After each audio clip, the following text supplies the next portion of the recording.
Okay. That means quiet on the set, AZ. Can I call you AZ? Sure. At work, they used to call me Zerb. The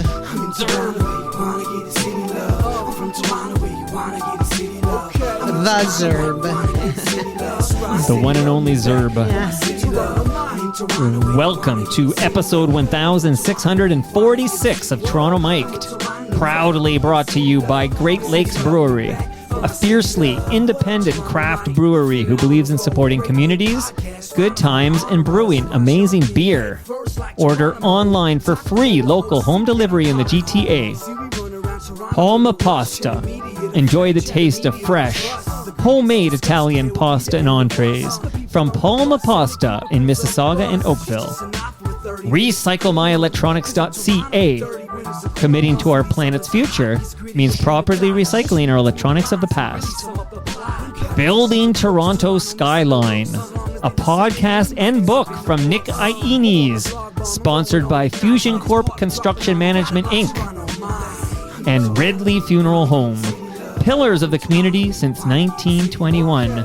Joining me today, making her Toronto Mic debut, it's the Zerb, Antonia Zerbisias. Holy crap. I butchered that, didn't I? Oh, no, almost. Antonia Zerbisias. Antonia Zerbisias. What a pleasure it is to meet you. Thank you. Nice to meet you. It's weird when I see you, I'm like, I've been like a square in the Toronto Star. This photo, I saw it for decades. Like, do people go up to you and say, like, oh my gosh, you're like human size because you're just a picture in the paper. There's Antonia. Yeah, well, it kind of freaks me out still that people know who I am. Yeah, I live just off the Danforth, and I'll be sitting there at Second Cup, just watching the world go by, and strangers come up to me, go, oh, and I'm like, are you going to kill me? Well, they want to talk to you. Are you one of the bad guys? Something you wrote about like 20 years ago. They want to call you out on it. Well, that's the other thing. They'll there's a lot of film and production people who live in the neighborhood, and they'll go, oh, you reviewed my documentary or whatever. And I'm like, oh, shit. Was it a good review? Do they hate me? And then, right. Yeah. And then I find out I gave them a good review and everything's fine. Well, you were fair at least. Now, we're going to cover all this, the Toronto Star. So much I want to talk to you about. Excited you're here. But I follow you on Blue Sky, and I saw you post a hello to Nicole Robertson. Hello, Nicole. How do you know Nicole? Nico plays, I know Nico for a few reasons. He's played with my partner's son, Luc Doucette, Whitehorse. But I'm a fan because he plays with one of my favorite bands in this city, Thelonious Hank. Yes? Yes. One of his 10 bands. Yeah. and the Hooligoons. Yeah. So that's how I know Nico. And that's how I know Nico. He's a great guitar player, and there are so many in this town that I love to go and watch and groove to. You're a big fan of live music. I am a big supporter and fan of live music. I have been all my life. Well, ever since I saw the Beatles in 1964. At Maple Leaf Gardens. I'm from Montreal. Get The with Forum. the program. Did I say Maple Leaf Gardens? I'll fix it in September post. 8th, 1964, in the Reds for $5. And I went with my sister and my sister's best friend, Frances, and my other sister, my late sister, Denny, who was 12 years older than us and a lawyer at the time. And my mother was very concerned that we would get hysterical and pee our pants or something. Right. So she put us all on Valium. So we're sitting there like... How old are you on Valium? How old are you? I was just 13. Wow. That's the good old days, right? Yeah. We don't even think to drug our kids up like that anymore. Yeah, and I've seen everybody. Cream, Hendrix, the Beach Boys, the Stones several times. I mean, I've seen them everybody who came through Montreal. And growing up in Montreal and being into music, we had a great blues scene, Rockhead's Paradise.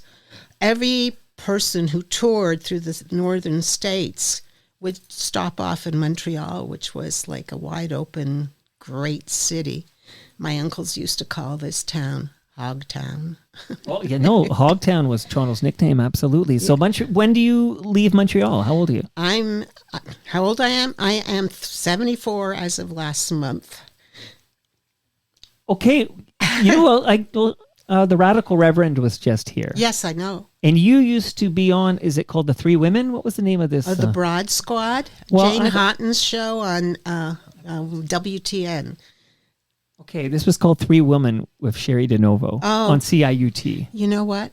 Maybe. I've done so many things. Like if I were to write out everything I've done, I don't think I would remember everything. Well, we're gonna jog that memory today. But you mentioned you're 74. I was actually asking how old you were when you left Montreal. Oh, in fact, you said 74, so I wasn't even gonna. How old are you now? But I know the Radical Reverend also 74. So you both look great. I have a lot of time for Sherry. In 1974 was the first time with my first husband, and I went to work for Columbia Pictures. Here in Toronto, and then we went back in 75, and I joined CBC in Montreal, and then with my second husband we came here in 1985, and in 1991 I wanted to go back to Montreal for personal reasons, and the Star recognized that I could handle the Charlottetown referendum and sent me back to Montreal because I'm bilingual, and I covered Canadian politics for the CBC while I was a reporter there.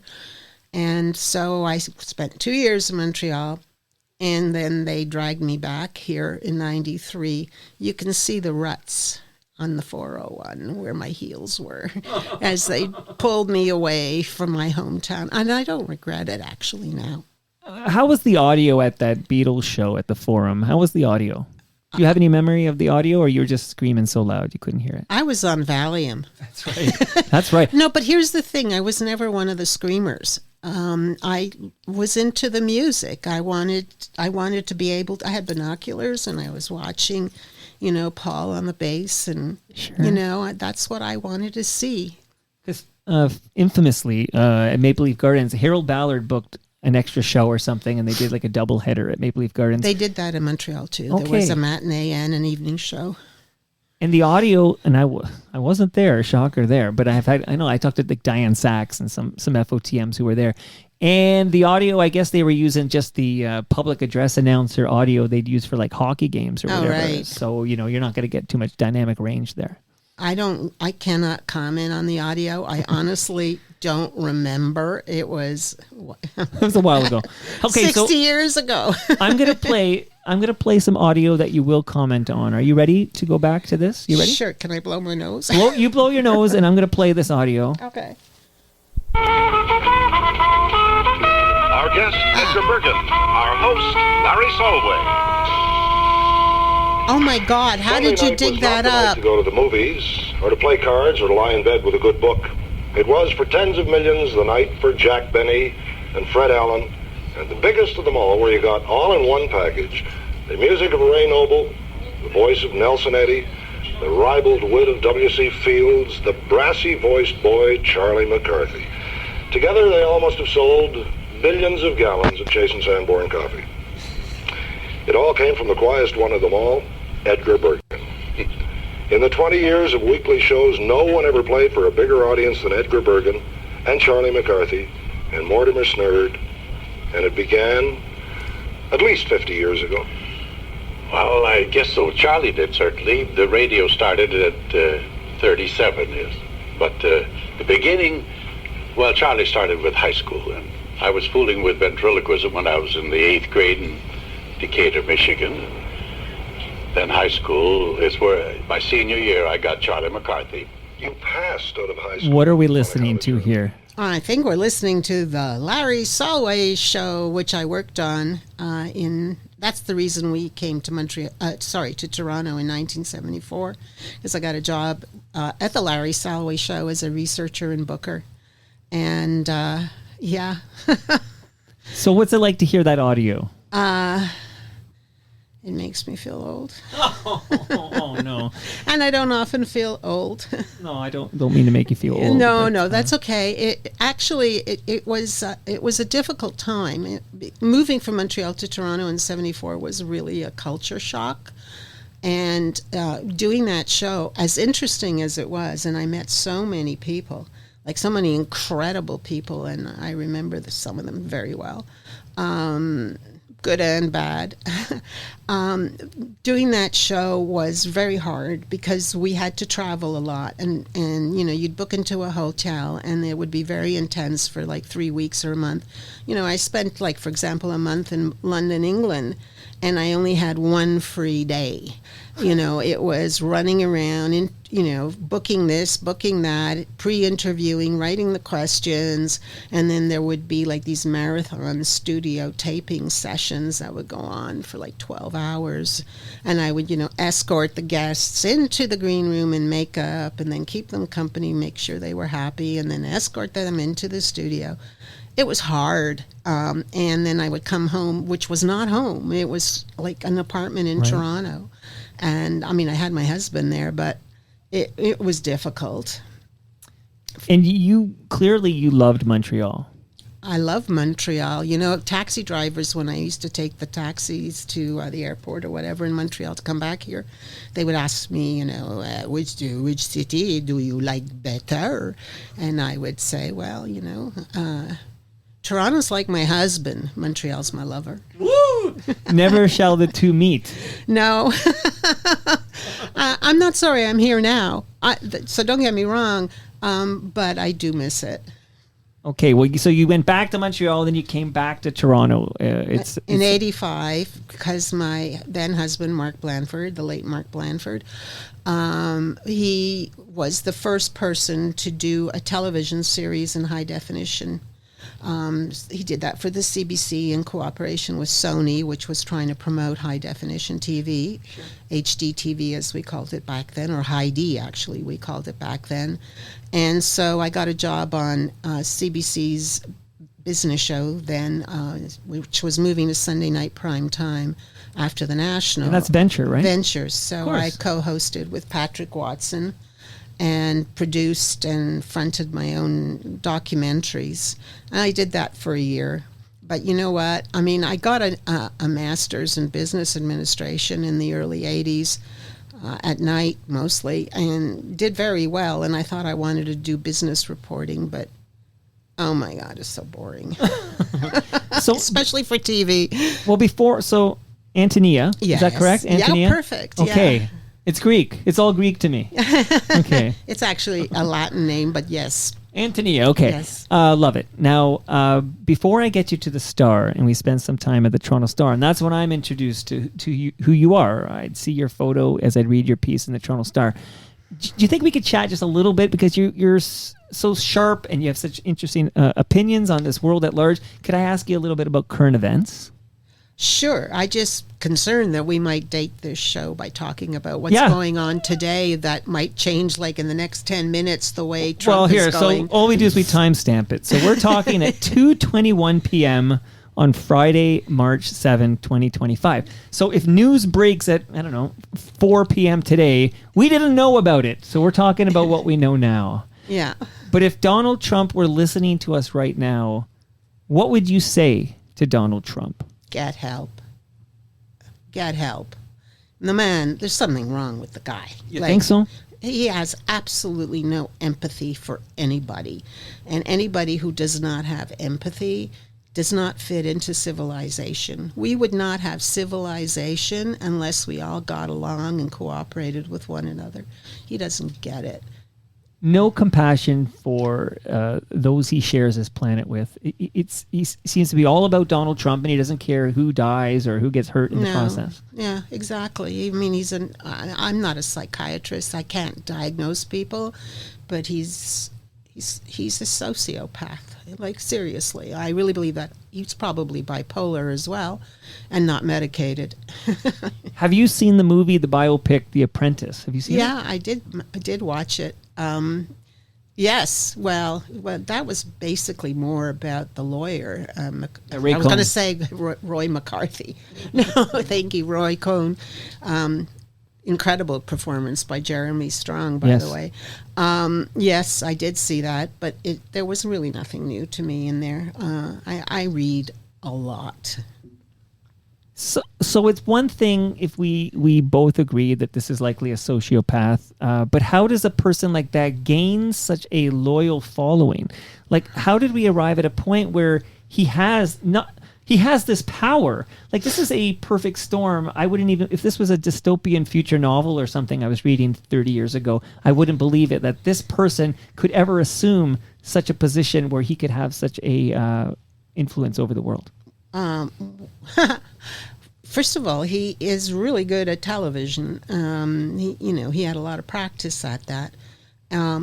So I watched the. I hope we don't date this too much. No, but I but watched this is trying to like date the hell out of it. Like, okay, this all right. moment now we're talking. All right. Well, I watched the speech on Tuesday night that he gave to the joint session of Congress, and I mean, he made no sense. He lied every 3 seconds. He kept saying, it's going to be the most incredible, so incredible.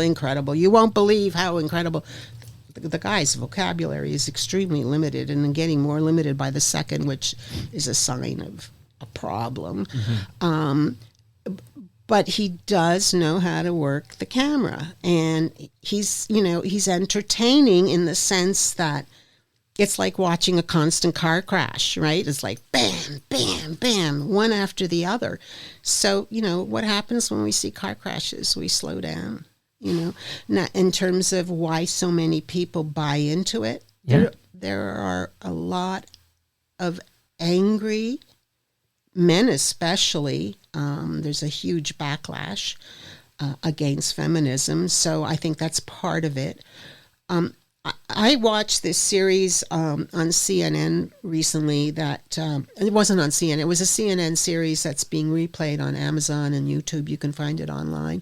And it was the soundtracks of our life, like basically baby boomer lives. And they were taking certain news events like Hurricane Katrina or the Vietnam War or whatever, and, focusing on the news, but also the music of the time. And they kept saying, well, America was divided then. When has America not been divided? I mean, look at the Civil War. Like 1 million soldiers were killed in the Civil War. Bloodiest war in American history. I mean, it's divided along race, along gender, along class, so many ways. Red versus blue, East versus, the middle. It's crazy. Transgender mice.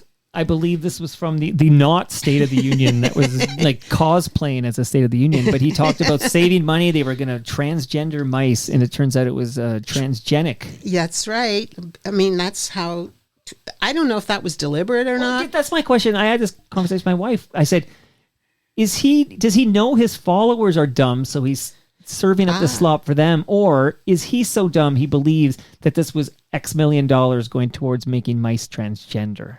You know what? I think he has a very short attention span, and somebody must have said transgenic mice to him, or he basically read some briefing note and saw transgenic, and in his mind he heard transgender. I don't think, because either he deliberately lied or I'm not going to call him an idiot because I don't think he's an idiot, but he is losing his mind, and.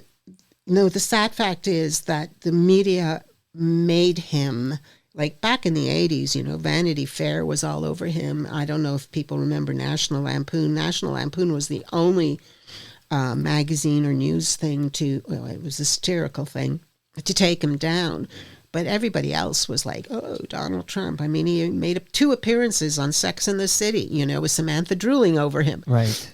Art of the Deal and a big deal. Oh, yeah. And so they created him because he's clickbait. He's good ratings. But now I think they're wising up. I mean, I even saw stuff on Fox this week, freaking out over the stock market. Right. It was great. So let me ask you about, Donald Trump, we've talked about him, but this 51st state rhetoric that we've been inundated with for the past several weeks. What are your thoughts on that, Antonia? I'm afraid he really means it. I don't think he'll succeed, but I think he really means it. And I have been afraid of this all my adult life because I've always recognized the strength of Canada, in terms of resources. I mean, I didn't know about these fancy new minerals, right? But I knew about water and I knew about timber and gold and all that stuff. It only makes sense, that they, especially now with the South suffering from climate change, like we're starting to look good and not so polar to them, It's so insulting, the Governor Trudeau talk and the fact that, you mentioned that he's got a short attention span, but he's not letting this go, right? There's something here. I think it's personal. I think Trump's too good looking. Trump. Oh my God. Yeah, Trudeau's too good looking. No, I think he's even taller than Trump, and Trump likes to pretend he's tall, although he wears lifts, from what I understand.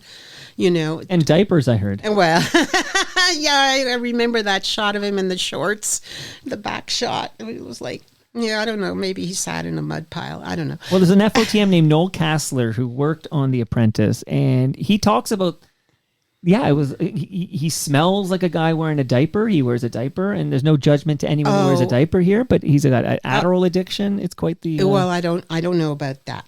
But here's the guy who eats nothing but like Big Macs and French fries. So he's got to be making, smelly things. I don't know if it's in a diaper or just generally, he who smelt it, he who dealt it. Oh my God. Are you... I'll speak for myself. I can't speak for Antonia. You'll speak for Antonia. Okay. I wake up every morning and hope I'm going to go online and read his obituary. Here's the thing, though. Vance. Yeah. But I don't care. I know, yes, of course. I think Vance is worse. I think Vance is worse. He's a puppet of Peter Thiel, this tech billionaire who created him. He's a religious fanatic. Trump is not religious. Trump just pretends to be God's vessel on earth, right. But I don't think he's ever really darkened the doorstep of a church unless he's had to. No. Whereas I'm always concerned about white Christianity now and the way it's being used to attract certain voters. He frightens me, Vance. I mean, and here's a guy who cannot stick to his own principles. He called Trump Hitler a few years ago, and now he's like right up his butt with all the other idiots. Ganging up on Zelensky in the Oval Office. That was so tacky,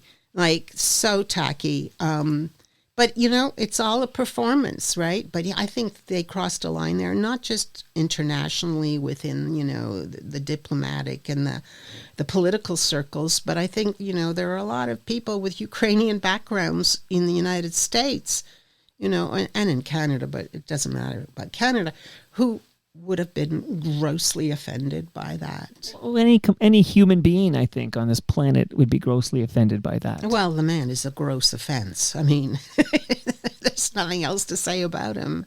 I can't imagine what it's like to be Melania. Well, there must be a deal in place, right?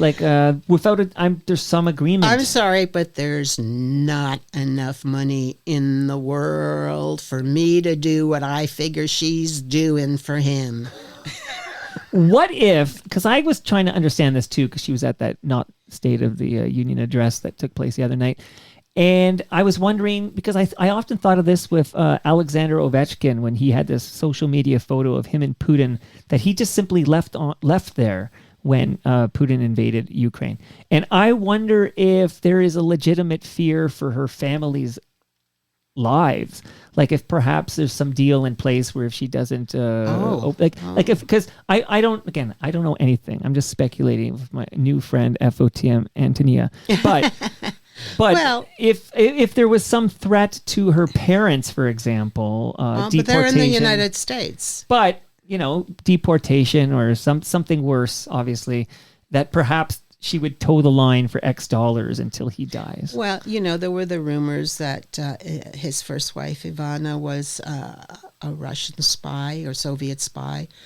I don't know about Melania. It could be. You could be right. There's no question that the Ukraine, while it's the one being invaded with, and being bombed and people are being killed, there's other things going on in Eastern Europe, for example, in Romania, that they just had this quote-unquote election with some Russian-backed politician assuming control of the country, and it's scary, what's going on with Russia. I worry that Russia wants us more than the United States, because then they can control the top of the world, and they're all over the Arctic. They've got more nuclear, ice-breaking, submarine whatevers up there than the Americans and Canadians do put together.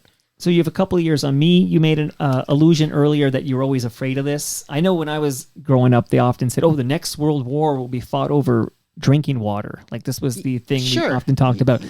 Like, so did you ever think, though, we'd be having this conversation in 2025 where we're both legitimately worried that perhaps, I don't know, will Trump call in the military to annex at least part of Canada? Like, I don't trust him not to. Okay, well, there's a lot there. There's a lot So there. let's just start with the water. I started writing about this while I was still at the Star, and I can't remember the name of the book now, I'm sorry, but it was all about when the Colorado River dries up. And as we know, it's drying up. There's a real problem through the south, the Southwest, California and Arizona and Colorado. That they're going to come after us. And I used to joke that if I ever win, the big lotto, like $50 million, I would buy all the real estate I could buy in Buffalo because it would be on the right side of the lake at that point. So I've always been worried about that. Did I think that we would come to this point? Absolutely. And that's why in 1969, when I read a book called The Population Bomb, I said to my mother, I'm not having children. And she went, what do you mean? You're going to be selfish, grandchildren. And I'm like, no, not having children.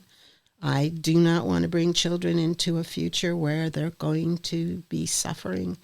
And you know what? I hate to say it, but I think it's going to come. Maybe not this year, maybe not this decade, but it's coming. That's fascinating. So you made a conscious decision. I'm not bringing any more human beings into this world. That's right. I mean, I didn't know about climate change at the time. It was, too many people, not enough food. A lot of that problem has been solved with, modern agricultural techniques and factory farming and all that, which is problematic in its own sense.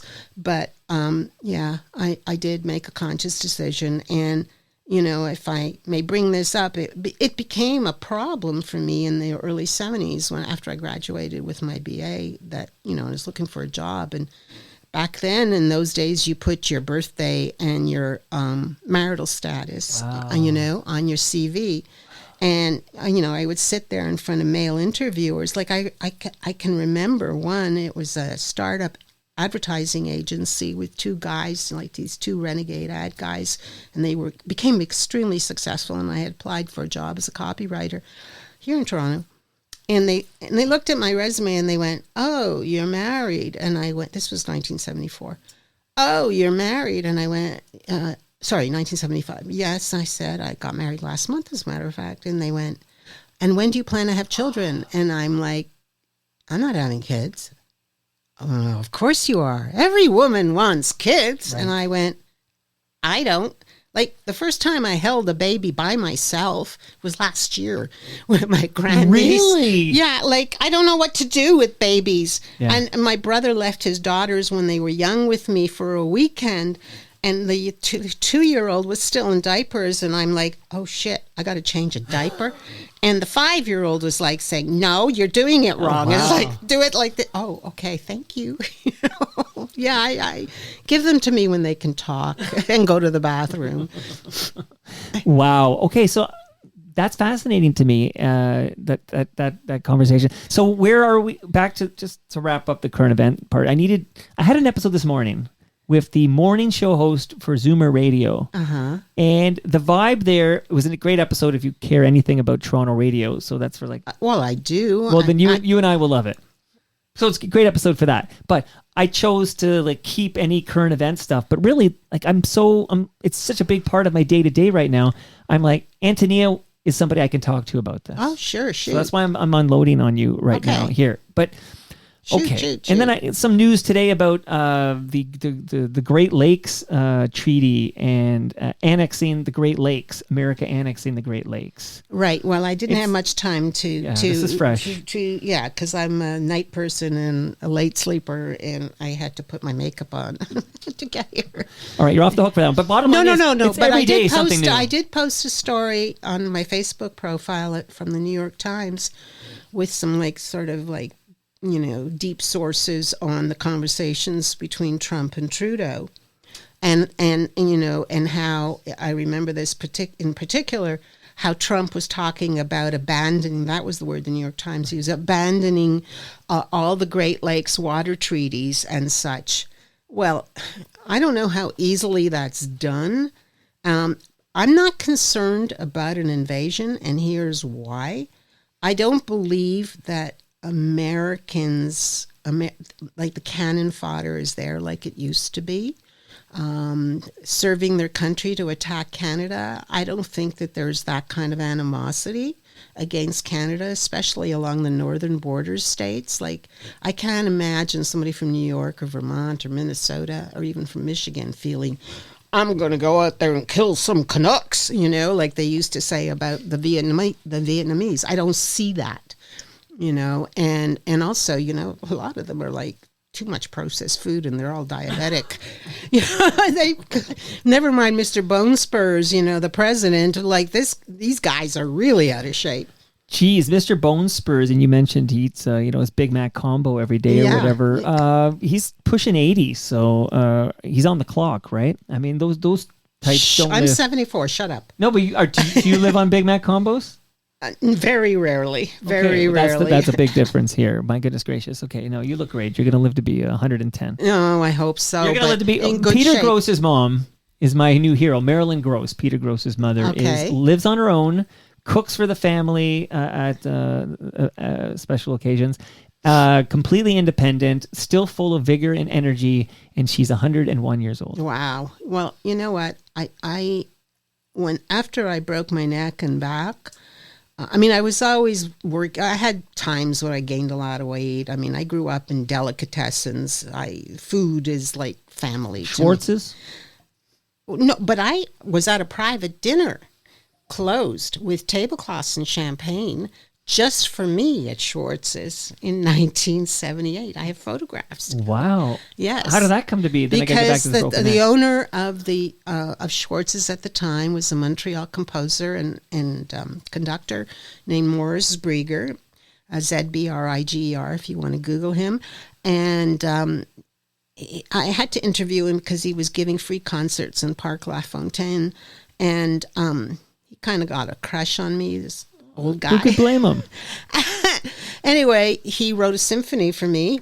I have the score for it framed in my office, and they performed it. And then afterwards, we had a private party at Schwartz's, which he closed down. And we had champagne and smoked meat and rib steaks. You've lived a life. That's why you're here today. We're capturing much of it. But and now I just remembered. So again, work with me here. But I'll come back to all these other stuff. But I need a hit of Kleenex. Hang on. You hit the Kleenex, and I'll just say that you told me before we press record that you had heard Mike Stafford's recent visit, which was a couple of weeks ago. Yeah. Mike Stafford, I don't know if you heard, because he's been over here 3 times since he was fired from his gig at 640. And I felt this was the happiest. Actually, this most recent episode a couple of weeks ago was the best version of Stafford I've met since he was fired. This is my observation. Okay, I've never met Mike. I have only listened to him on the radio back in the day. But I felt very bad for him because he seemed so, limited by his injury. Mm-hmm. I should have been paralyzed from, the boobage down. Mm-hmm. And I took a long time to recover, and I just made my mind up that this was not going to put me in a wheelchair or limit me in any way. And when COVID happened, I built a gym in my den, and I started with the weights. I need to know what happened. So that was my next sentence, was to point out that Michael Stafford broke his neck. Yeah. But he already has a disease, which I forget the name. It's a very complicated medical name, but it basically, his spine is fusing together. So he walks very hunched over with a cane before he broke his neck. Oh, I did not know that. So he has this already. He had mobility issues with his spine disease he has. And then he broke his neck. And now I want to hear how did you break your neck? You know, I've worn high heels all my life, and everybody would say, look at me and go, you're going to break your neck in those shoes. And I would go, no, I'm not. And then I was wearing Birkenstocks and slipped. Oh, and Birkenstocks. Birkenstocks, and I slipped. And I went, bam, like this. Like, it's lucky I hit from my forehead, because that's the hardest part of your skull. And slipped, went flying into a concrete wall, and did this. And I broke 4 ribs, crushed 4 vertebrae in my upper back, and 4 in my neck. I lost 4 inches of height overnight. Like, I used to be 5'6", and then I was 5'2". And now you can fit in the basement. That's if you were right. 5'6", you would have hit your head. Okay, thank goodness. And wear heels, But this right? sounds extremely painful. You know what? I didn't lose consciousness, I don't think, thank God. I don't think I had a concussion, amazingly, because I know a lot about head injuries and the damage they do, long-lasting damage. So I think I'm fine, I think. I was able to catch my breath, although with great difficulty, get up. Your ribs are broken, yeah. Yeah, get up, go to the phone, call the concierge, call me an ambulance, call one of my neighbors, come up and get me, because she had a key to my place, go to the hospital. And the hospital was like a horrible experience. I was there for 5 weeks, and the things I could write about how they treat women who fall.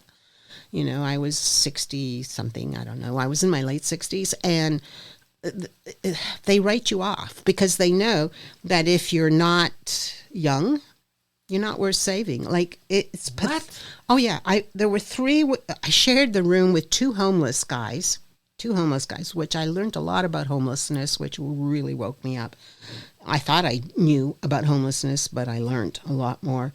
And in the next bed, there were a series of women my age, overweight, out of shape, and they just packed them off and sent them home. And I'm like, you're not sending me anywhere until I'm ready to go. You know, I couldn't go to the bathroom by myself. How am I supposed to, you know, I couldn't, for 6 months, I couldn't hang up a coat because I couldn't do this. I couldn't make a salad. I couldn't even type. So I just watched TV for 6 months, you know, and I couldn't drive. I couldn't do anything. And you're going to send me home? No.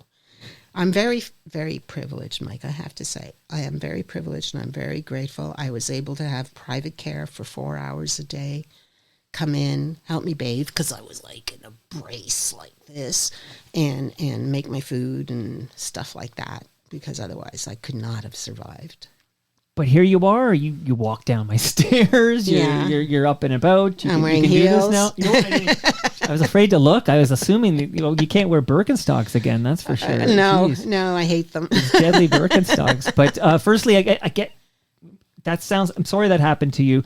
Were you on really good painkillers? Like, I separated my shoulder. They put me on Percocets, and they were too good. Percocets hurt my stomach, so I was on Dilaudid, which is morphine, and I don't get, like, I smoke pot. I'll admit it. I've been smoking pot. It's legal now. Yeah, you don't have to hide since it anymore. 1966 I've been smoking. I used to do TV. Like, I used to do, like, live hits on TV, and I would be like, Visine, is my mascara okay?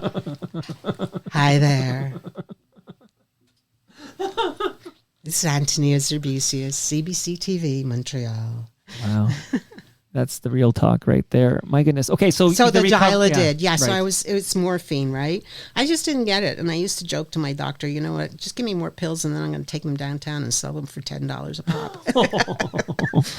Oh, geez. Okay, but you did so yes, you have some privilege there that you're able to get. Yes. What did you learn, by the way, about the unhoused? Like, there's a lot of chatter in this neighborhood right now. I did a full episode about it with the guy who's responsible for communicating to the community about it. But there's going to be a shelter in this neighborhood for the unhoused. But what did you learn from these two guys? Right, I forget we're calling it unhoused. I apologize for that. Well, you're forgiven. Okay, one of them was a chef, a baker. Actually, he worked for what was the name of the one that made the only decent rye bread in Toronto? It's closed down now. But anyway, he worked for a big bakery, okay. and you know, people get fat for a lot of reasons, you know, and some of it is genetic. I truly believe that you cannot help it. I read this book, The Secret Life of Fat, and it was an eye-opener. But anyway, I don't want to digress. He had become enormous, so enormous that he couldn't really walk. Yeah, no mobility. Yeah, issues. so when they, you know, and so, you know, he got this terrible infection because he had these folds of, I hate to say it, but it was kind of gross because he would lie there with his gown open and everything exposed and red and gooey. And, you know, my girlfriends would come in and be like, no, you know. But he couldn't help it. Like, he was a good guy. He just couldn't help it. And, you know, he would complain about the food in the hospital, which I don't blame him. And then he would manage to somehow go downstairs where there was like a Tim Hortons and a Subway and all the usual things and, you know, buy like 5 donuts and eat them, you know. And then they would come in and they would have to weigh him in a special thing. Right. And how come you're gaining weight? And he would just say, I don't know. But he could not work. He could not function, and I don't believe it was just because he was eating 5 donuts. There was something else happening with him. So there are all kinds of reasons. And then the other guy, he had a head injury, and he would not do much except yell, fisherman's platter and buckwheat pancakes every time the other guys started talking about food. And that's all that ever came out of his mouth. And it's not his fault, you know, that he had a head injury. Right. It's not his fault. So, you know, people blame, you know, oh, get a job. Yeah, they say you're lazy. No, you're lazy, or, you know, get a job. I don't buy that. I've known people who were homeless because their parents kicked them out because they were gay, you know, like kids on the street, right. That kind of thing. It's just like people need to have more empathy. You know, did you see the back of my jacket? No, I didn't see it. Can you let's see here. it? Yeah, there's a love and there's a peace symbol. That's right. I mean, that's what peace I believe. and love. Well, you heard in the Stafford episode, Mike Stafford, and I truly believe that if Mike Stafford didn't have the help of his sister, who is taking him into her apartment. Right. So Mike Stafford lives with his sister in Toronto, and without that support, does Stafford have a home? Exactly. Like, he's lucky he has a sister who cares for him, right? Right. A lot of people don't have family at all. Right. And especially, you know, boomer women. You know, a lot of us chose not to be married or have children, and we're alone. And, you know, and now a lot of them are landing on the streets because things have gotten so expensive. So you can't, and then there's, of course, you know, the indigenous people. I never knew about the 60s scoop. I don't know if you want me to explain that or not, because it wasn't something in Quebec. It was an Ontario thing, and I only learned about it when I started covering it, you know, the plight of... Well, for those who don't know, I, of course, know everything. You know that. But for those who don't know, just summarize it, because this came to light recently with the Buffy St. Marie documentary. Well, actually, it came to light when we started advocating for but more murdered recently. and missing, and, you know... I didn't say it first came to light. Yeah. Sorry. Okay. Very defensive there. Yeah. So, yeah, I'm kind of bossy. Okay, yeah. So, in the 60s, they were just literally taking kids from reservations and families, and placing them in white homes in Mississauga. Well, it wasn't Mississauga back then, but you know what I mean. And totally uprooting these kids, and it screwed them up. Well, not all of them, but it screwed a lot of them up. Sure. And I learned about it when 3 women died mysteriously in Toronto here, and I think it was around 2010 when I did that, and one on railroad tracks in Rosedale. One came out of one of those high rises down by the Gardiner Expressway, and another one a high rise at Shepherd and Yonge. And like, why were these girls falling out of balconies when there were parties inside? And I that's when I learned about it. But how did we get here? So there's a lot of problems because of that, and alcohol, and if you can't have clean water, if you can't have jobs, if you live in remote areas where it's hard to make a living, if at all possible, how are you going to function in a society like this? Did I move? You're drifting there, but that's fine. Yeah, it's you're okay. great where I you're crossed getting my legs. You know what? You're getting comfortable, which is the whole goal here. I get you comfy, and then bam, there you go. You get hit. Can I ask your opinion? Because this is kind of recent news, but I think the Polaris Music Prize and the Junos, I want to say, I hope I don't get my groups wrong, and more recently, the Order of Canada have taken prizes awarded to Buffy Sainte-Marie away from Buffy Sainte-Marie. And Buffy's, I wondered, what's your thoughts on the CBC documentary about her being a pretendian and these decisions to take away her Order of Canada and Polaris Music Prize, etc.?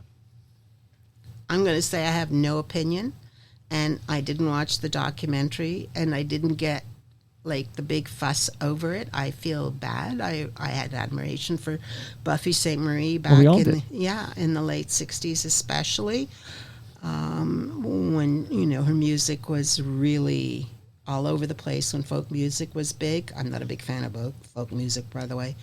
And I feel that if you give somebody a prize for what they've done and not who or how they were born, and that's all I have to say on the matter. Okay, fair enough. Except you're such a well-read person who's consuming so much news and information programs. I'm mildly shocked. I'm mildly shocked you skipped this very... Don't be shocked. I'm mildly shocked. Don't be shocked, and here's why. Yeah. When I stopped working, I turned off the television. Oh. Okay? I stopped watching the news. I killed my subscriptions to MSNBC and Fox. Mm-hmm. When I was recovering from my broken neck, I did renew them because I had nothing else to do and I couldn't do anything else. So right. I watched. That was great. That was the whole Brett Kavanaugh, Supreme Court thing. So that was fun. But then I stopped. I watched the Biden inauguration, the elections live. And I didn't really watch any TV news until this week when I was laid out by this cold. I prefer to read online. I subscribe to, if you follow my Facebook profile, you see I subscribe to everything. Right. Everything. And even Frank magazine. And I try to share all that with people. But I stopped watching news because I couldn't stand the gatekeeping anymore. There's too much corporate concentration. They've lost the plot, as far as I'm concerned, on television. It's all about, they're desperate because they're losing the audience. But I'm much more disturbed, really, by, I have a lot of 40-year-old women in my life for various reasons. And, they have no clue what's going on. None. When I say tariffs to them, they look at me, what? And they're here. They're Canadian. Oh, yeah. That's shocking. Yeah, business women, women with their own businesses, who look at me and go, "Oh, what's a tariff? What? And I go, you don't know what's going on? No. I can see Americans being clueless to this tariff talk, but the Canadians you'd think would be pretty dialed in on this. You know what? We're at war. I don't get Instagram. I mean, I'm on it. I've been on it since day one, but I don't post much. Right? And I certainly don't get stories. Like, what is the point? Oh no, I don't even check them. I don't post. Like, I don't what get them is the either. point? They just, like... They disappear into the abyss. Exactly. Yeah. What was the what's point of that? So you're trying to post, like, for example, my man's daughter, she posts a lot of political stuff on stories.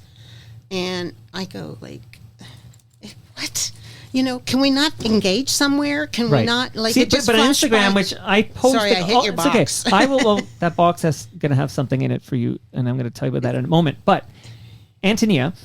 When you post on Instagram, which I'll post a photo of us by the tree and say, hey, there's an episode with Antonia, the Zerb, you're going to love this. I will Zerb. do that. I will post that. That will be like, I guess what I would call this would be like a link you could go to in 5 years, theoretically, and see Exactly. it. But these things that disappear in a short period of time, whatever, please, like, what's the point? You're not archiving anything. Yeah, my niece, one of my nieces, she posts, pictures that on vacation and stuff like that, and I get that. You flash them and you don't really want a permanent record of them, especially when they involve their kids. Okay, sure. That I get, but I don't get putting political messages, and like, no, I don't get that. But nail it somewhere. I'm agreeing with you. I'm agreeing with you. I just want to clarify something really quickly about the Buffy thing, just because, just real quickly, because you mentioned it doesn't matter where you're born. But I will say the Polaris Prize and the Junos were earmarked for Canadians, and it has been confirmed by Buffy herself that she's not Canadian. Oh, well, I didn't even know that. Well, there you go. So I those take are it like all a back. black and white, you're not Canadian, we're taking back the awards. Okay. I take But it the back. Order of Canada... Believe it or not, the Order of Canada you don't have to be Canadian to get the Order of Canada. You just have to be like a benefit to Canadians. I don't have the terminology. No. Let's hear it. And I will tell you why. Tell me. I'll tell you why. Sid Edelman. Does the name mean anything to you? He was a columnist, like the most prominent entertainment columnist at the Toronto Star. Yes. He was Canadian editor of Variety, which is how I met him when I was in Montreal and doing my MBA. He hired me to cover the film and television industry in Montreal. And then when I moved to Toronto, after Venture, he hired me to be... He got me my job at the Star because he was entertainment editor at the Star, and he wrote a column, He did more for Canadian culture, like movies and television, and, everything, theater, everything, but especially movies and television, than anybody in this country in building up this industry. And when he retired, I tried to get him an Order of Canada, and you need to have recommendations from other Order of Canada winners. And a couple of people, a couple of dancers, and they were willing to go along with it. But when I called the people who became multi-millionaires, I won't name names, but, famous producers, for example, they all said no. And I thought, this is the Order of Canada? I don't care about it. It's bullshit. It is bullshit. But, and this was never, so Mary Simon, the Governor General, who rescinded the Order of Canada from Buffy St. Marie, didn't give a reason. They just said there was no reason published. But I will just tell the people who need to hear this that it was not because she's American, because Americans can actually win the Order of Canada, but it is most definitely because she is a pretendian. I've had Indigenous people over here. The eyes are rolling. So you didn't see the doc, but you must have read about the doc. Oh God, I couldn't get away from it. But this is a woman who basically pretended to be Indigenous and was celebrated as such and took a lot of oxygen from actual Indigenous people over the decades. And much like you, I had nothing but mad respect for this woman. Love this woman, but the reason you would take away her Order of Canada would have nothing to do with the fact she was born in the United States of America. That's never why she got was Canadian like Connecticut or Rhode Island or Yep, something. yeah, Now I remember, somewhere there, right? But she didn't. She talks about being adopted into Crete, and that's wonderful. Except that happened in her 20s. Right. Right. She's been so she's an American woman, American Italian descent. Beverly is her name, who then pretended to be Indigenous and did a great deal of effort to con us. And this documentary you haven't seen gave overwhelming evidence that she is not Indigenous. She's a pretendian. Okay. So that's why the Order of Canada was taken away. Right. Well, I mean, she was a fake person, right? Right. But I'm gonna. I wonder how much you said she took a lot of oxygen away from real Actual indigenous people. Yeah, real indigenous people.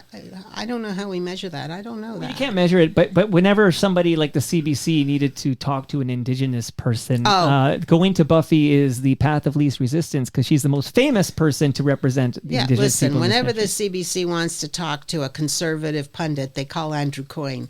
There's still a little Rolodex like this thick. Okay.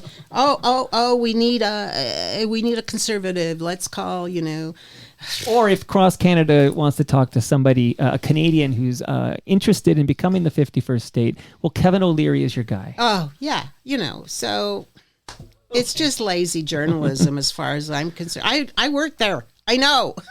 Listen, that's why you're here, But okay, so you just gave us a little taste of how you ended up at the Toronto Star. That's right. So I want to this is where I would read your work, and I have some questions, obviously, but maybe share a little bit about highlights of your time as a columnist at the Toronto Star and all the different work you were doing at the Toronto Star. Because you get there in 89? Is that right? Yeah, it started in January of 89. Correct. Okay. And then in my very, very, very first week,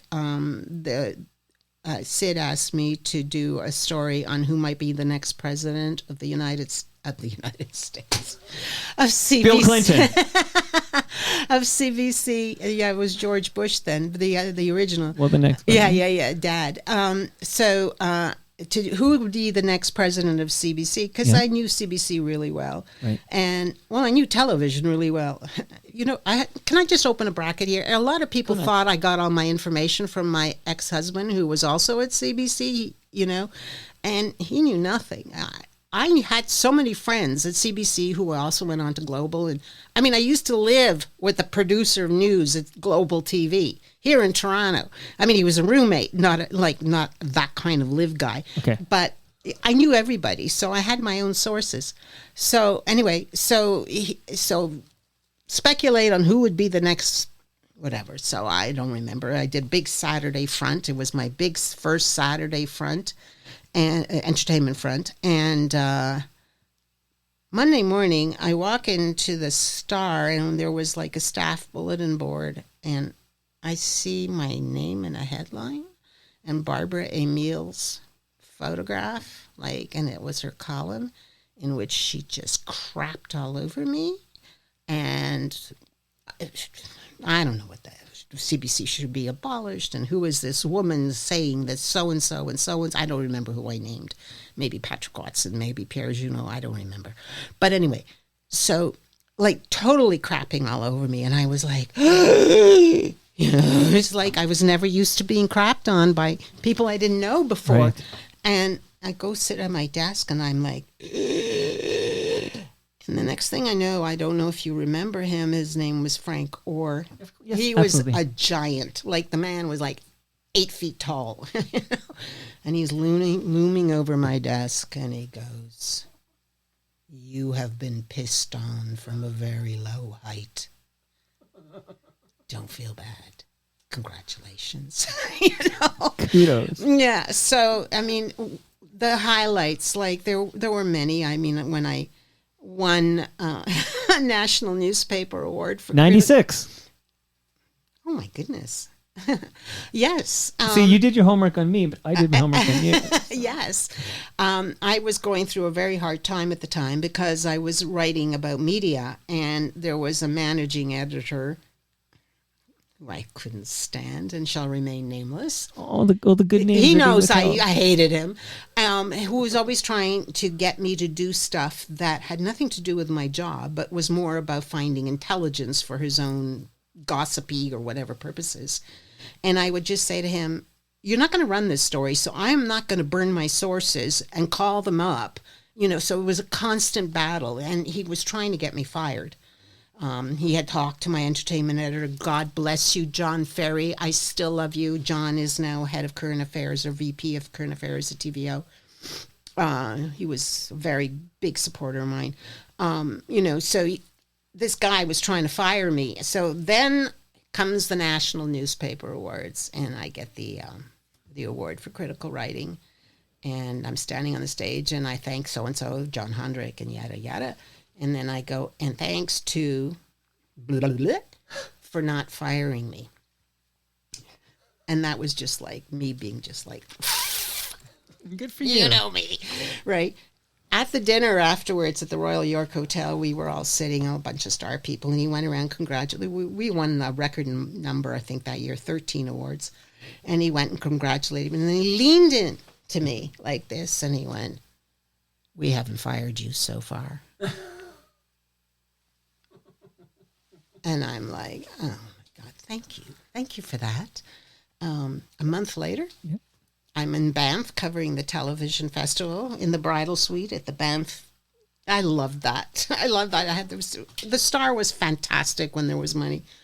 And I get a phone call from my editor who says to me, "Guess who just got fired?" And I literally broke the bed in the Banff Hotel, jumping up and in the bridal suite. It was a king-size bed, but I didn't care. Karma's a bitch, is what they say. Yeah, karma's a bitch. Wow. I mean, I can tell you stories about people I've met and things that happened, but I have to say the Star in its heydays was just a fantastic place to be. I mean, and to do my job, especially before all the corporate concentration, when there was a Baton Broadcasting, when there was a Standard Broadcasting, right. When you knew who the owners were, the Slates, the Waters, I would open the Globe and Mail every morning, and there would be the ROB Index of Business, and I would, they would list all the companies they covered that day in boldface kind of thing. Right. And I would go, okay, Baton Broadcasting, I've forgotten all the names now.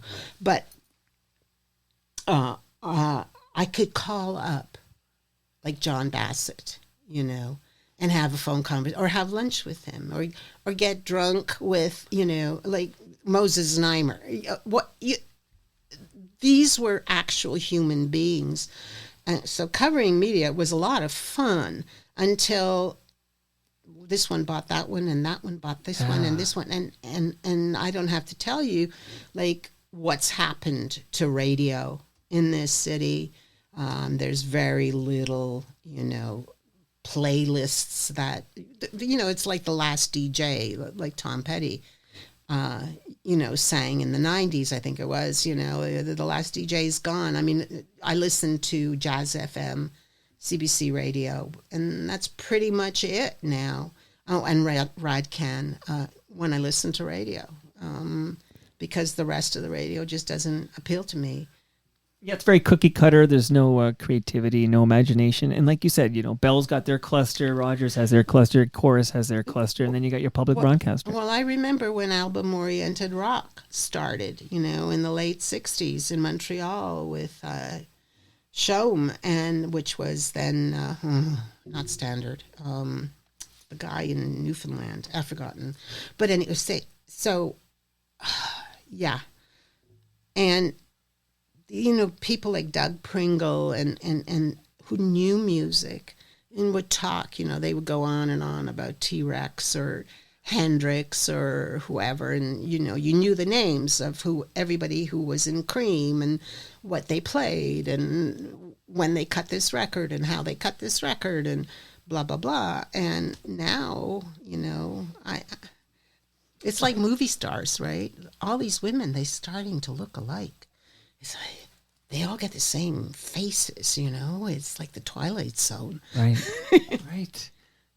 Fascinating. At some point, in fact, maybe I'll introduce this question right now because you had like the first Toronto Star blog.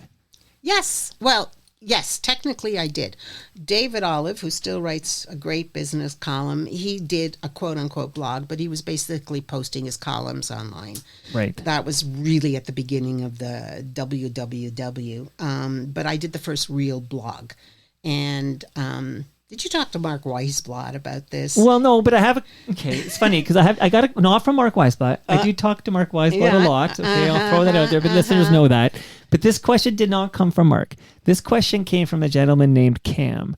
And Cam writes, when did Antonia start talking to bloggers for her scoop?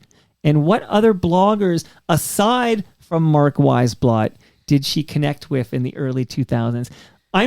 Cam's interested in this. I'm interested. I had Toronto Mike Doc. I've been blogging since 2002. It became a blog, but it was a personal when I homepage. started blogging, I think. Early days. You had Raimi the Minx. I mean, Raimi the Minx, and then there was all the war bloggers, right? But you were there. Yeah. And Mark Weisblot, of course, was there. And Mark Weisblot is no stranger. He's in the FOTM Hall of Fame, for goodness sakes. But maybe a little bit about Mark Weisblot. Like, what was your communication like with Mark Weisblot for your blogging meet? I remember talking to Mark about radio a lot. Sure. But most of my communication was with other left-wing bloggers in Canada, people like Canadian Cynic and John Baglow, who did Dog's Blog, and there was a whole Bread and Roses group, which were feminist bloggers. Those were the ones I had time for. I was constantly being slagged by the right-wing conservative bloggers, the war bloggers, as I came to know them. And then they had a blogger fest. I remember it was a snowy night. I can't remember. It was somewhere on Queen Street. And I decided to crash it. And oh my God, all those boys, they all wanted to take their pictures with me. And I'm like standing there and like doing the cleavage thing. And, and one particular blogger, I think she died. She was horrible. She was like this right-wing horrible woman. She just went, it was disgusting how they all lined up to have their picture taken with them, I had one guy drag me onto a pool table and lie down on a pool table with him. And it was like, those pictures are online somewhere. And so you know what? I didn't take it seriously. And one of the things I learned is I don't care what people say about me. I don't care what people think about me, honestly. I mean, except for the people in my life. Sure. But you learn to have rhino skin, as Tom Petty put it. I have rhino skin. Geez, I'm looking for more Weisblot dirt here. So, like, would Weisblot just send you an email about... I haven't talked to Mark in like 15 or 20 years, just so you know. Yeah, I know. I'm only curious because he's always, like, if I have somebody coming on, and not this episode, actually, but he'll often say, hey, get this story. Like, we haven't got this story yet. What and story is that? Oh no, there isn't one. Like, he didn't actually send me any. He didn't seed any questions for you, actually. But again, the Cam wrote in because, of course, who's Cam? Cam. Who's Cam? Can I dox Cam? You? Okay, Cam Gordon. He's also in the FOTM Hall of Fame. So back when there was a Twitter Canada, he was the director of communications at Twitter Canada. But some guy named Elon Musk decided we don't need a Twitter Canada, let alone a director of communications. Are you still on Twitter? I hate that app, but I looked for you on Twitter, but I couldn't find you. I'm at Toronto Mike. I didn't delete it because I still use it I copy. What I do is I go on Blue Sky and I send a thing saying, hey, Antonia's made her debut. Here's a link or whatever. And then I copy and paste what I put on Blue Sky and I just drop it into X, but I don't actually read X. I don't read my feed, and I just check my mentions if I'm mentioned, and I'll check my DMs if somebody, like the Radical Reverend kept communicating with me via Twitter DM. And it was like the only reason I had to go in there and check it out. But right. I don't know what are your, this kind of ties in nicely because I was a big fan of the blog and the blogosphere, as we called it back in like the mid 2000s. It was a beast. Okay. It was a beast. I couldn't stop. It's like what I'm like on Facebook now. I couldn't stop. I would be blogging at 2 a.m., 3 a.m., 5 a.m., and once I blogged while drunk, and that was not a good thing because I was talking something to do with porn. And online porn and how online porn really drove the web and blah, blah. And I linked to some really bad porn sites and I go into the Star the next day. And that was like the worst possible thing I could have ever done in a million years is, and I would say, well, the kids are not reading my blog. It's not like it's, You have to get into the blog, see what I blogged at 4:00 in the morning while drunk, and then click on the link to get to the, And these are the good old days. That's what I say. These are the good old days. These are the good old days. Now? Every day I say these Every are the day. good old. Well, that's what my boyfriend says. These are the good old days. Who's this boyfriend? My boyfriend, whom I met on Facebook, by the way. His name is Roland Doucette. He's a singer and a guitar player. He lives in Gatineau, just across the river from Ottawa. And the connection was that I was a huge fan of Whitehorse, which you should have on. Melissa, 100% I would do that. Yes. Yeah, Melissa just finished touring with Blue Rodeo, right? And Luke is his son, and I was a huge fan, and we connected through politics, Roland and I, but then very, very long story short, at some point I made the connection and I went, and and one thing led to another. And here we are, And you're happy. You know what? Do you have wood around here? I think this is IKEA wood. Does that count? No. Swedish wood. Swedish wood, not Norwegian wood. Okay? Yeah. I count myself very fortunate. Very privileged. I have a great life. I've got good health, except every once in a while some back pain. I have family still, not much, but they're gone. I'm comfortable. I'm secure. I'm in a good place, and I live on the border of East York. And now, I hope you don't have like a dentist appointment. No, okay? I'm fine. Because I know I'm taking a little time here. No, I'm fine. So you just alluded to the fact when you first arrived, you said that you had heard Stafford and that you knew a few things. You knew insider stuff that FOTMs know. Like you knew about the low ceiling. You knew I don't want to chat before we press record. Like I said, this woman knows stuff. So did you listen to more than just the Stafford? I didn't go through a lot of them, especially if they were sports. I'm not big on sports. No Gretzky talk from you. Oh, I got Gretzky talk, but that's not sports. Talking about Gretzky, he was on Saturday Night Live hosting. I think it was 1989. Yes. And he hosted Saturday Night Live, and of course, all the guys, because they were all guys on the news. Oh, you got to review that. So I'm like, okay, right. So I watched Saturday Night Live, and it was for the Monday papers, so I wrote it on Sunday, and I came in on Monday, and Frank Orr was at my desk again. You have pissed into a Ming vase.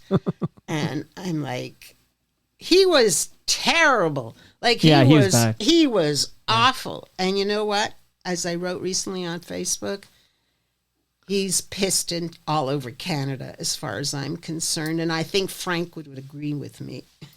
Yeah, he hasn't yet made any statement of any kind, neither like written or on social media or, verbally. No statement from Wayne Gretzky since this 51st state rhetoric started coming out. Yeah, well, it's pathetic. He has people talking on his behalf saying, oh, he didn't really mean it. Oh, please. Even Doug Ford was like, leave him alone. I'm like, no, don't tell me who to leave alone. Yeah, really. Like, you know what? Actions speak louder than words. Say something. Yeah. But he's already said it in his actions, right? Sure, you can say whatever you want. Like Doug Ford's ripping up the Starlink contract. He's not ripping up the Starlink concert. Sorry, music on the mind. It's the cold meds. The contract, Yeah, it's like, and what about that tunnel? Who's building that tunnel, right? Well, guess who owns a big tunneling company? Elon Musk. Yeah, the boring thing. Yeah. Jeez, if that contract goes to Musk, don't first of all, rile me up. Yeah? Come on, it's never going to happen. I know that's right. That's right. Well, Ed Keenan comes on once a quarter, and we talk about that. And yeah, this doesn't make sense on any level. This tunnel under the 401. Yeah, well, neither does the spa at Ontario Place. Neither does destruction of the Ontario sign. None of it makes any sense to me. But he did just win another majority, third in a row. So are we? Well, majority of what? A majority of the people who bothered to vote. Yeah, but that's the system we have. Like, I know what you're saying. I agree. Except that's the freaking system. Like, so it's the Are only you majority. defending him because you No. live in Etobicoke? No, because I am in a riding here. You're sitting in a riding which had prior to last week, had the MPP was from the Progressive Conservative Party, and she lost. Christine Hogarth lost to the Liberal MPP candidate here. Lee Clayton. So you're in one of the very few places that flipped from PC to Liberal. So I just want you to know that, Antonia.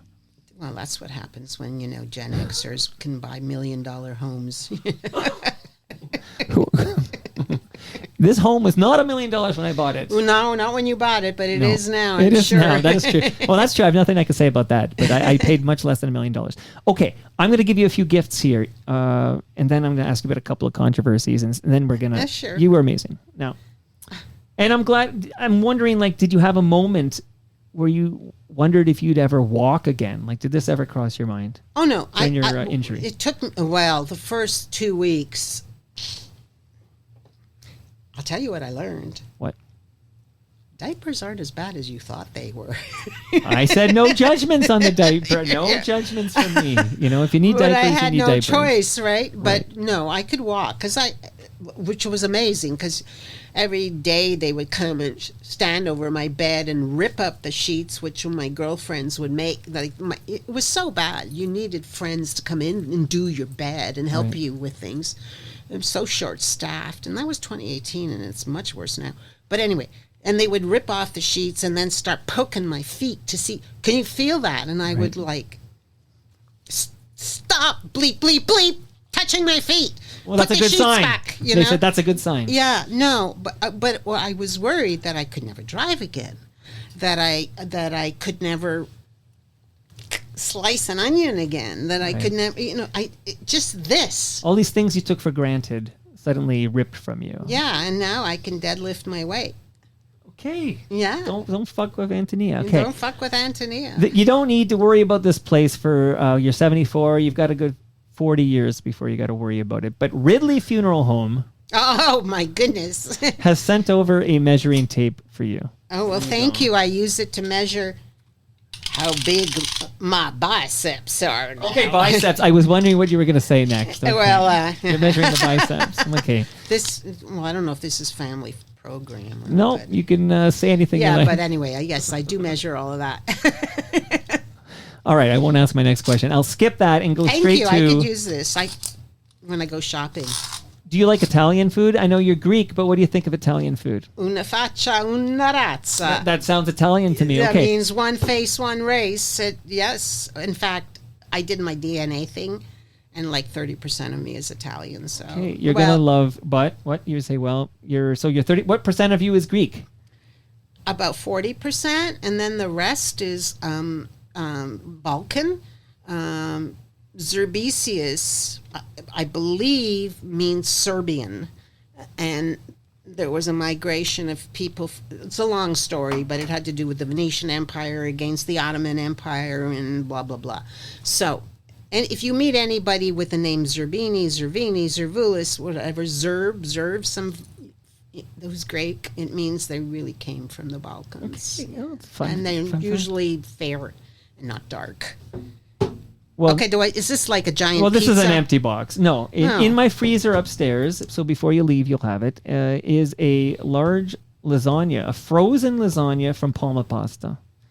A meat lasagna? Yes. Okay, I'm good. I eat meat. I eat protein now. Okay, good. I was vegan for years.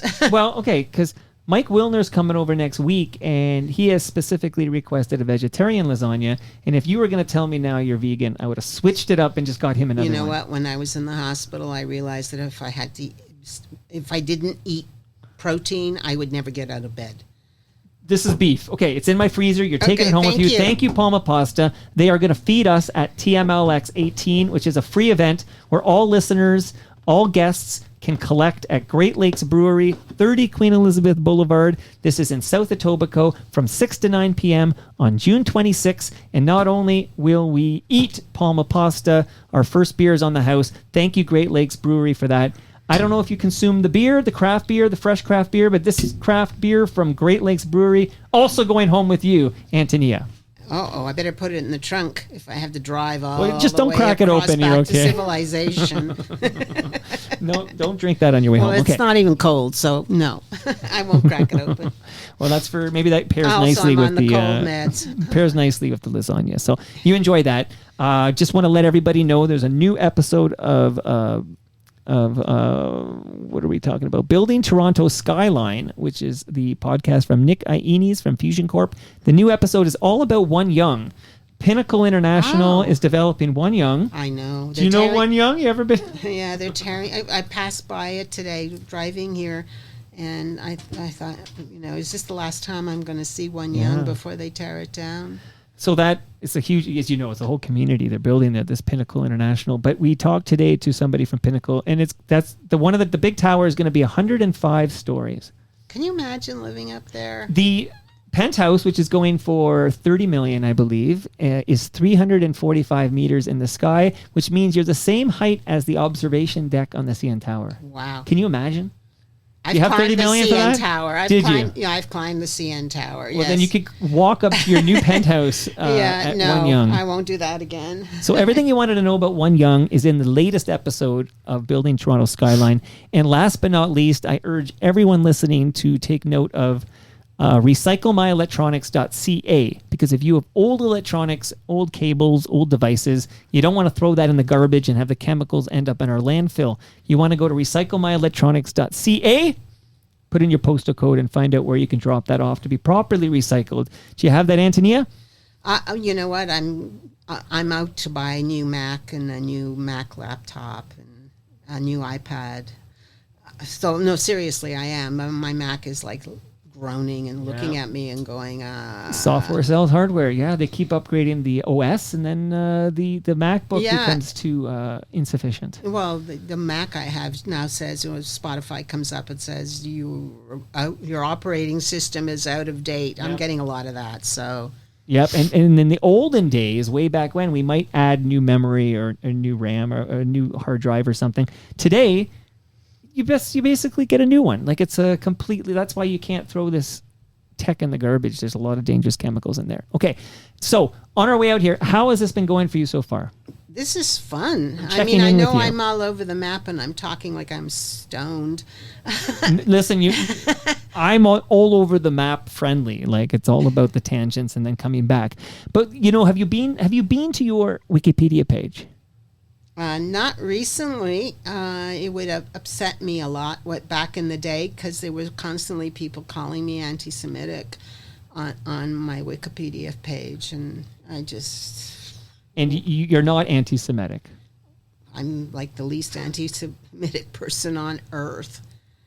Where does that come from? Does it come... Because, there is a section on your Wikipedia page called disputes. Yes, disputes. Disputes, okay. And it talks a lot about positions you have with regards to the Middle East and the Israeli-Palestinian conflict. And I Iraq was war. right, wasn't I? Well, can you tell the people, what did you say that was so controversial, and how are you right? There were a lot of things, when Al Jazeera first started to try to get on the cable dial. And by the way, I ended up working for Al Jazeera after I left the Star. That was a great break. That was such a good gig. Why did you leave the Star? Because they were offering, I was 63 and a half, so I was close to... pensioning off. I had enough years to get my pension, and they were offering us a year and a half's pay, and I figured, and then a month later I get Al Jazeera, which was paying me $1,000 US a week for a column. And it was like dirty oil money, but hell, I'll take it. You double dip there. Okay. And it was great working. But anyway, so that's why I left the Star. Okay. I also wasn't very happy at that point. There was too much editorial control over, they thought I was too left-wing. Were you getting memos from management about, No, they don't work that way. They work in a much sneakier way. But, yeah. Because, they were getting a lot of pressure from what the editorial board called the organized Jewish community about me because, well, as you say, disputes, right? So I argued for Al Jazeera because, Al Jazeera is excellent. And I will keep saying that, and the fact that Netanyahu wants to ban it, and even a lot of Arab countries tried to ban it. Netanyahu bombed it. Says a lot about Al Jazeera. Also, there was a dispute with a former justice minister who pretended to be for human rights for everybody except the Palestinians, who gave a speech at an Israeli university in front of a huge poster of Netanyahu to supporters of the Israeli army, boasting about how his daughters were members of or had served in the Israeli army. And I thought, anyway, I tweeted something, and it turned into, I pissed off Alan Dershowitz over Israel. Yes, my older sister, God rest her, she was like a mother to me. She used to say to me, "You got to stop this." I mean, she was very involved with the Jewish community. She was married to a Jewish man. Her daughters were Jewish. And, she would say, "You got to stop this. You got to stop this." And I dream of her coming back, and I say to her, "You see, Denny, I was right. I look at what's going on now, and I could have told you this was coming." These were the disputes. They were almost always about my views on Palestinian rights. I'd been there. I'd seen with my own eyes the checkpoints, Hebron, the settlers in Hebron, the settlers walking around with, I don't know what they were, AK-47s or semi-automatic rifles. No, it's not right. Do you find that in this day and age, if you are, if you speak against the country Israel, their policies, that some people may equate that with anti-Semitism? Oh, they're trying very hard to make it anti-Semitic. They're trying to limit speech. People should not stand for this. Like, why can we say all kinds of things about China and not be called, anti-Asian or racist or whatever? Like, stop it. It's bullshit. Like Israel is not Judaism. Like, the one is a country with policy. It is the opposite of Judaism. I grew up surrounded by survivors. All my girlfriends.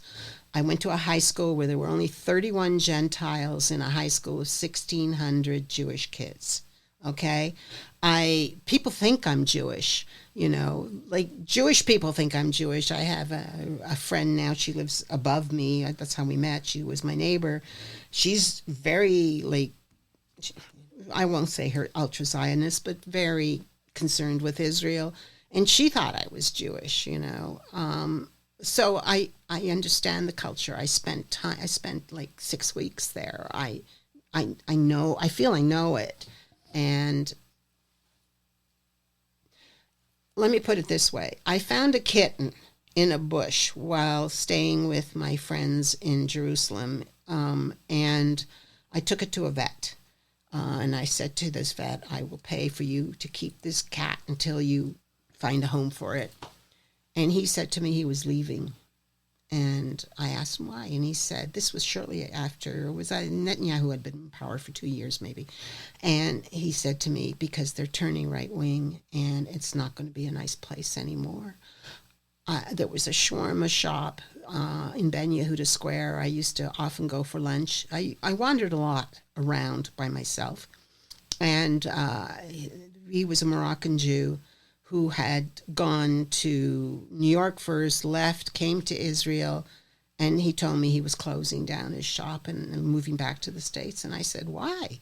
And he said, because every Friday the religious Jews come at sundown and scream for him to shut down his shop because it's Shabbat.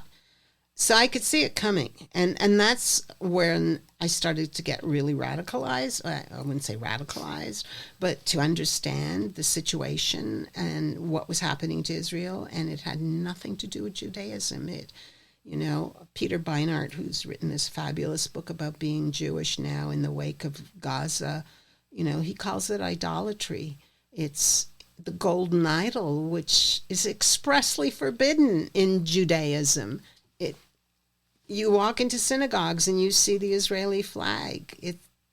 When I used to go to Greek church, which I hated, and I would see the Greek flag, and I would say, no. I mean, I was forced to go, so I would say, what does this religion have to do with the Greeks versus the Turks? So it's not like I'm focusing specially on Israel. It was also the same thing with, Greece. I don't give a damn about what happened 125 or 50 years ago in Greece. It makes no difference to me.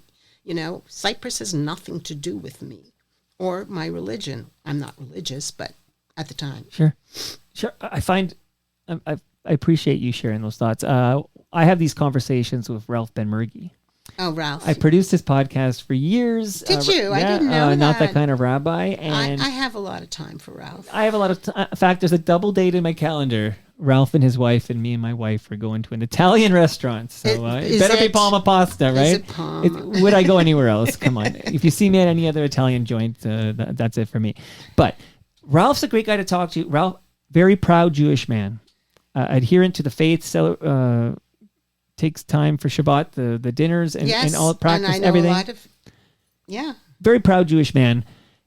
Despises Netanyahu and policies of Israel. These are mutually exclusive things. Yes. But I have witnessed in my personal life, people equate, if you were to suggest you disagreed with an Israeli policy with regards to Gaza, for example, or the Palestine. How can you not disagree with an Israeli policy towards Gaza?